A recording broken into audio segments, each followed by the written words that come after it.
Well, are you sniffling, sneezing, or maybe coughing and getting ready to join the family for Thanksgiving? Well, health officials say Thanksgiving is usually the catalyst for cold and flu season, but ours started 2 months ago, which could mean we're in for a very long winter. Senior health correspondent Monica Robbins reports on what you should keep in mind for your family and for yourself before heading out. The turkey, the family, the stuffing are all invited to Thanksgiving dinner, but this year we run the risk of some nasty, uninvited guests.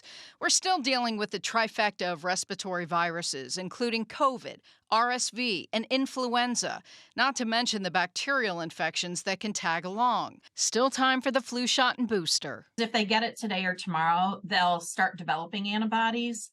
And so they may not get as sick as they would have. It's not going to be complete immunity, but it would probably be better to get it today or tomorrow than to not get it at all. You already know the importance of hand washing, hand sanitizer, and avoiding touching your face. But if you're coughing or sneezing up a storm, consider who you're putting at risk. The most immunocompromised, the very elderly and the very young, who are sometimes unable to receive the vaccines to protect themselves. If you insist on going, consider wearing a mask.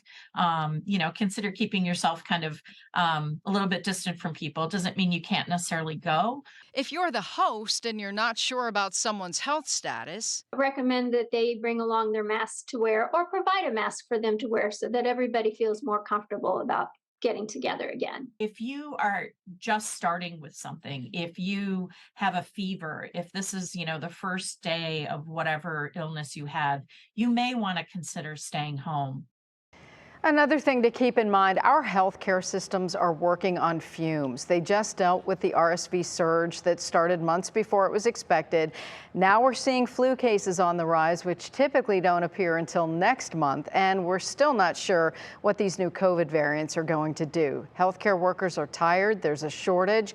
The last thing we need is another strain on the hospitals 3 years now into this pandemic. You can only do so much for so long.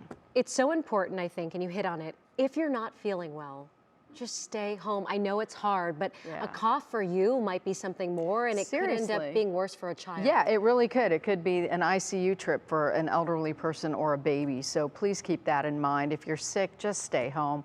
We've done Thanksgiving on Zoom before. So exactly. If you have to, that's what we can do. All right, Monica, thank you. Sure. Appreciate it.